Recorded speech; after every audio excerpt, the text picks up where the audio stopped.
So, welcome to Beauty of Colors podcast, Alma. It's great to have you on the show. Thank you for inviting me. I'm really excited to share my testimony on this morning. You're very welcome. So, Alma, tell the listeners about you and what is your story? Okay. I'm Minister Alma Thomas. I am the mother of two children, one here and one in heaven. I'm an author, a motivational speaker. And you might notice that I am laying down. It's not because it's morning and I didn't want to get up. I am paralyzed on my right side. I had a massive stroke in 2021. I'll talk about that in a minute, but I'll go back to where my story really began. My story began in 2009 when my son died from a massive heart attack at 18 years old. And that's when I started writing my first book, From the Waiting Room to the Recovery Room. And I could never finish that book. And I didn't know why. I thought I was fascinating, just couldn't finish the book. And summer of 2016, someone asked me to write a book. I mean, I write a book, write a magazine article, and I was just gonna get something that I had written because I never published anything, but I had so many things that I just wrote. But that summer, God dropped into my spirit, dream killers. So I said, "What do you mean, dream killers?" And he said, "The reason why you can't write from the waiting room to the recovery room is that you have not yet recovered, that you allow people, places, and things to kill your dream. So it's time for you to identify who your assassins are, who your dream killers are." And that's when I wrote the book Dream Killers, and I was healed while I was writing the book. And then a week later, I was able to finish From the Waiting Room to the Recovery Room. But flashback to 2009, my son died February 13th, 2009. And on April 17th, 2009 would have been his first birthday in heaven. And I was thinking naturally and carnally, I was like, I wonder if my grandmother is baking my son a cake. I wonder if anybody's celebrating his birthday today. And I decided, I don't know if anybody's celebrating his birthday, but nobody can celebrate his birthday like his mom.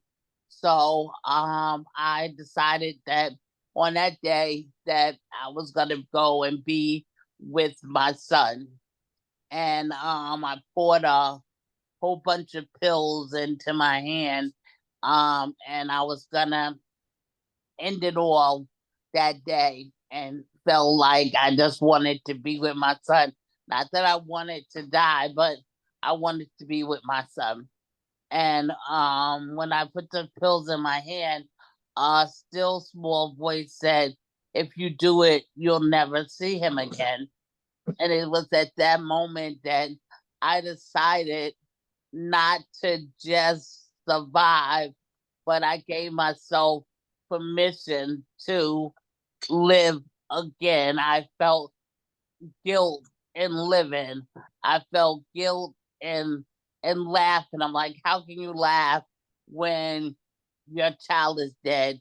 How can you go on?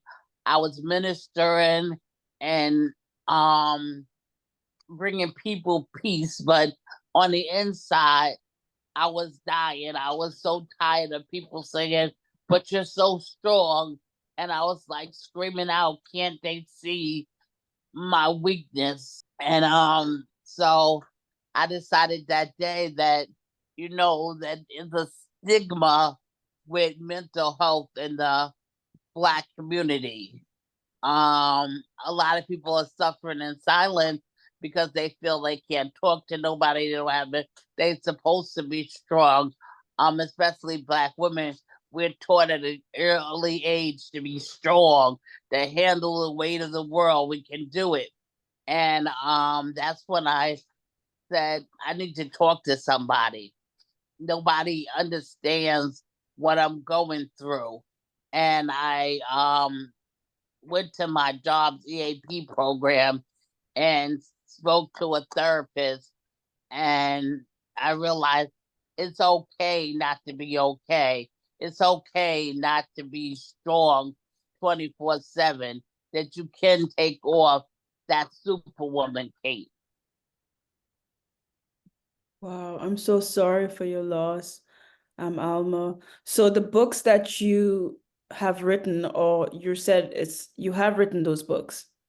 Yes, I've written um two that have been published. I have two now that I wrote after my stroke, um, that are at the editors now, getting ready to be released. One of them is Surviving a Stroke Against All Odds, and Healing Journey, um, Healing Journal that I wrote with the scriptures that helped me throughout my journey. Because as I said, that in 2021, I had a massive stroke. Before that, my apartment didn't catch on fire, but it had water damage, and they condemned the whole row of apartment buildings. I mean, building apartments, because they had to redo them.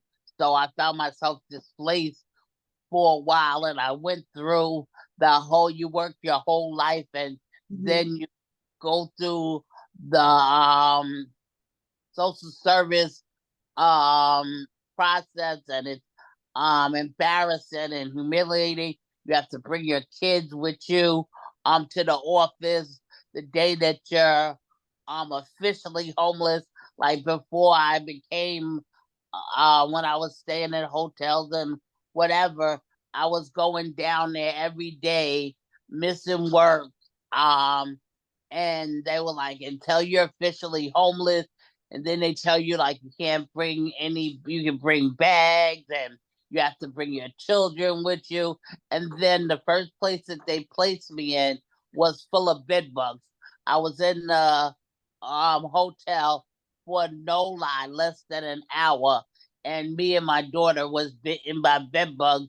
So I went to came to my mom's, but my mom has a 1 bedroom, so all of us was crammed in there until I found apartment.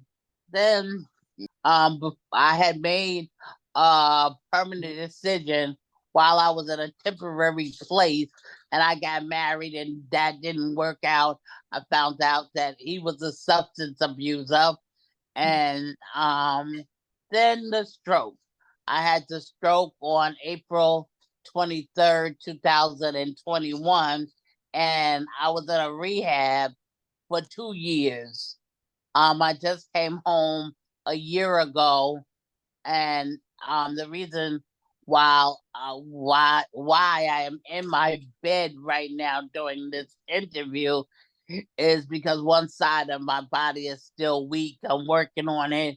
The physical therapist I saw some promising progress um while I was in that wait at the rehab, which is what my book is based on, having a stroke and the struggles that I went through in the mental house and the rehab. That we think that people are doing their jobs and taking care of the elderly. I found out that wasn't true.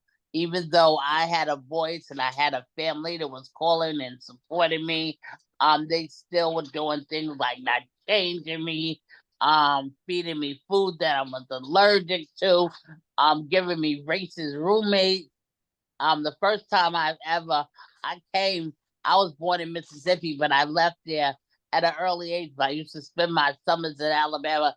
I have never been called the N word. The first time I was called the N-word was at the rehab.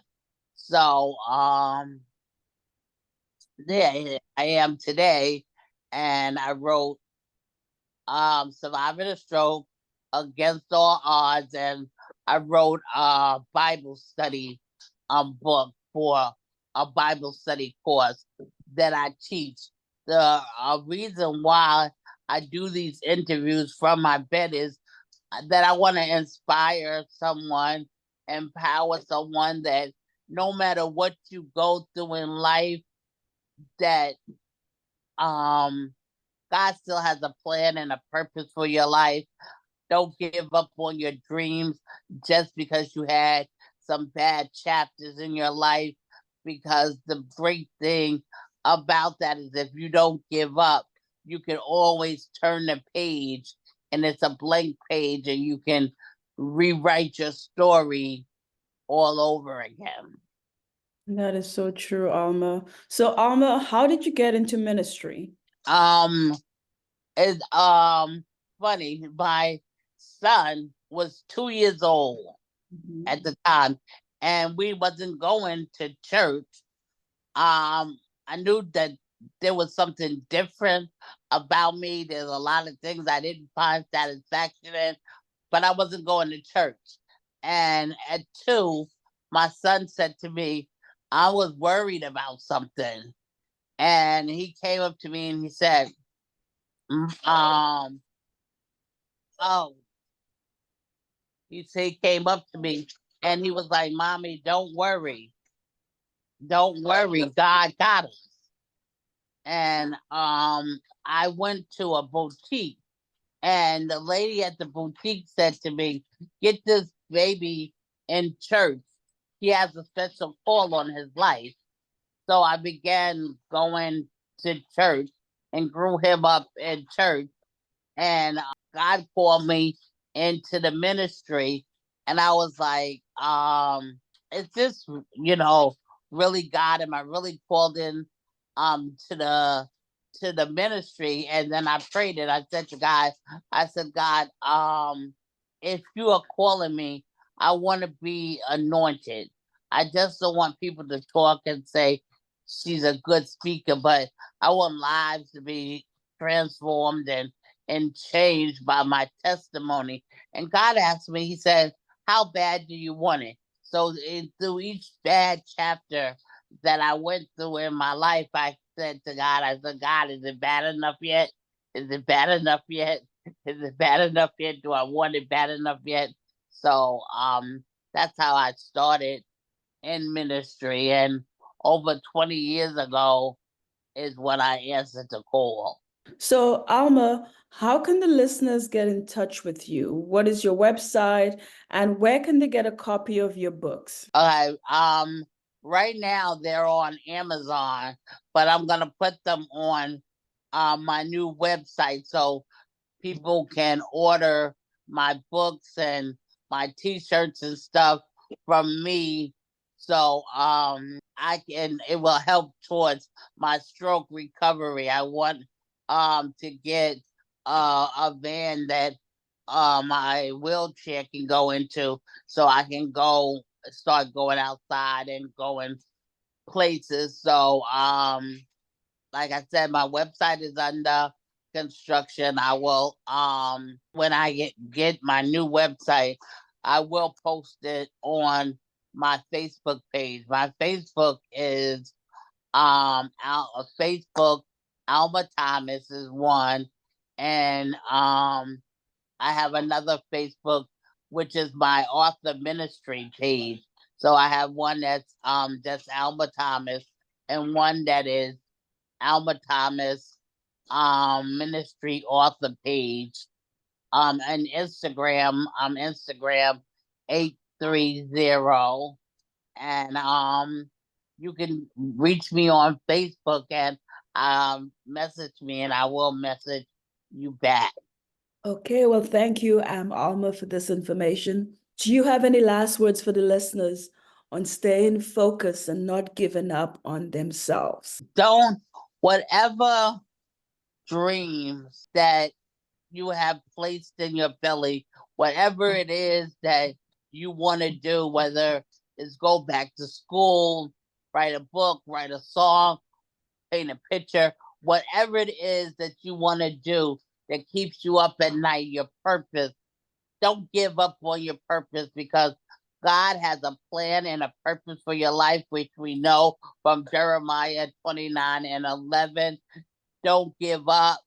No matter what you go through in life, don't throw in the white towel. Don't give up. Don't give in. Don't give out. Just keep chasing your dreams. Don't die with your purpose inside of you. Wow, you're putting me to tears, Alma. Well, thank you for being on Beauty of Colors podcast. Thank you so much for this inspiring message, Alma.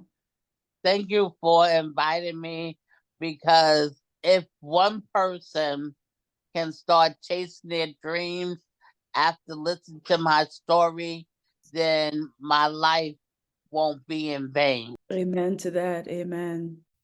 Thank you for listening to Beauty of Colors podcast. We hope you enjoyed the program, and for more information, be sure to visit www.cleannejohnson.com.